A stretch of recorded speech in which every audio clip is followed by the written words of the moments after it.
When everything feels like it's falling apart? When you're praying, but nothing seems to change? And your heart whispers, "God, where are you?" Stay with me, because today you're going to discover that God is closer in your pain than in your comfort. Psalm chapter 34, verse 18, "The Lord is close to the brokenhearted and saves those who are crushed in spirit." David wrote this during one of the darkest seasons of his life. He was running for his life, rejected, hunted, hiding in caves.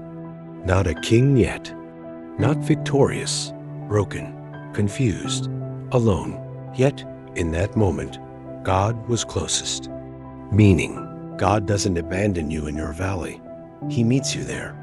Sometimes God allows hard seasons not to destroy you, but to develop you.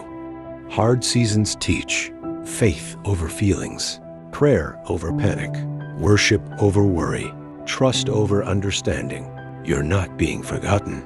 You're being prepared. God isn't silent. He's strategic. Every delay has purpose. Every pain has instruction. Every setback is set up. Think about your hardest moment in life. A heartbreak, a loss, a season of confusion. Now look back. Did God carry you? Did He strengthen you? Did He teach you something you needed later? He will do it again. Don't judge God based on this chapter. He is writing your whole story. This week, do this. 1. Pray before you worry. 2. Read one psalm daily. 3.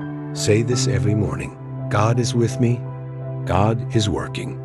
I trust Him. Lord, for everyone listening right now who feels lost, tired, or broken, remind them that you are near. Strengthen their faith, calm their heart, and carry them through this storm. Turn their pain into purpose and their waiting into worship. In Jesus' name, amen. Comment amen if you receive this today. Share this with someone who needs peace. And subscribe for more faith-building messages daily.